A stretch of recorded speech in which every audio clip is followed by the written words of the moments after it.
ഇപ്പോൾ ആളുകളുടെ ഇടയിൽ വലിയൊരു ആശങ്കയും തർക്കമൊക്കെ നടക്കുന്ന ഒരു വിഷയത്തെക്കുറിച്ച് പെട്ടെന്ന് പറയാനാണ്. അതായത് വന്ദേ ഭാരതിൽ ഫുഡില്ലാതെ നമുക്ക് ടിക്കറ്റ് ബുക്ക് ചെയ്യാൻ പറ്റില്ല എന്ന് പറഞ്ഞ രീതിയിൽ ചില പ്രചാരണങ്ങൾ നടക്കുന്നുണ്ട്. പക്ഷേ അത് തെറ്റായ പ്രചാരണമാണ്. ഇപ്പോൾ എല്ലാവരും കൂടുതൽ തന്നെ റെയിൽ വൺ ആപ്പിലേക്ക് കടന്നു കഴിഞ്ഞിട്ടുണ്ട്.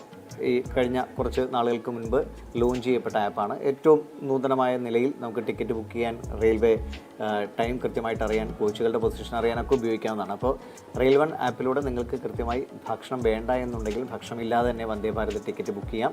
അത് ആ റെയിൽ വൺ ആപ്പിൽ നിന്ന് കൃത്യമായിട്ട് വേഗത്തിലൊന്ന് മനസ്സിലാക്കാം. ആദ്യം നമ്മൾ റെയിൽ വൺ ആപ്പിൽ നമ്മൾ ലോഗിൻ ആകുന്നു. അപ്പോൾ ഇതാണ് ഫസ്റ്റ് വരുന്ന പേജ്.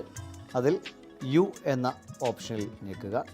അപ്പോൾ നമ്മൾ ഓൾറെഡി നമ്മുടെ സേവ്ഡ് പാസഞ്ചേഴ്സ് ലിസ്റ്റിൽ നമ്മുടെ പേരുണ്ടാകണം, അല്ലെങ്കിൽ നമുക്കത് ആഡ് ചെയ്യാവുന്നേ ഉള്ളൂ. അതിൽ ആ നമ്മുടെ പേരുള്ളതിനോട് ചേർന്നുള്ള ഭാഗത്ത് എഡിറ്റ് ഓപ്ഷൻ എടുക്കുക. അതിൽ ഇവിടെ നിങ്ങൾക്ക് നിങ്ങളുടെ മീൽ പ്രിഫറൻസ് നൽകാം. No food, veg, non veg, tea coffee, Jain meal, diabetic veg, diabetic non veg, tea with snacks veg only. ഇത്രയും ഓപ്ഷൻസ് ഉണ്ട്. അപ്പോൾ അതിൽ നിങ്ങൾ നോൺ ഫുഡ് കൊടുക്കുകയാണെങ്കിൽ നോ ഫുഡ് ഓപ്ഷൻ സെലക്ട് ചെയ്യുക. ശേഷം എൻ്റർ കാർഡ് നമ്പർ എന്ന സ്ഥലത്ത് നിങ്ങളുടെ ആധാർ ഐ ഡി നൽകണം. ആധാർ ഐ ഡി നമ്പർ നൽകി കഴിയുമ്പോൾ അപ്ഡേറ്റ് പാസഞ്ചർ കൊടുത്തു കഴിഞ്ഞാൽ നിങ്ങളുടെ പേരിൽ നിങ്ങളുടെ മീൽ പ്രിഫറൻസ് സേവ് ചെയ്യപ്പെടും. അത് ഏതാണെങ്കിലും, ഇപ്പോൾ നോ ഫുഡാണെങ്കിൽ നിങ്ങൾ പിന്നീട് വന്ദേ ഭാരത് ബുക്ക് ചെയ്യുമ്പോൾ നോ ഫുഡ് ഓപ്ഷനിൽ തന്നെയാണ് ടിക്കറ്റ് വരിക.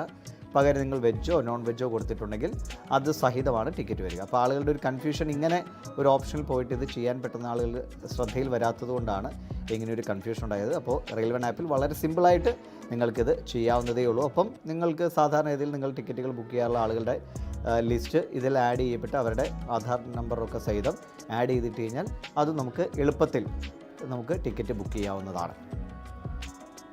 അപ്പോൾ ടിക്കറ്റ് ബുക്ക് ചെയ്യാൻ കൺഫ്യൂഷൻ വേണ്ട, കാര്യം സിമ്പിളാണ്.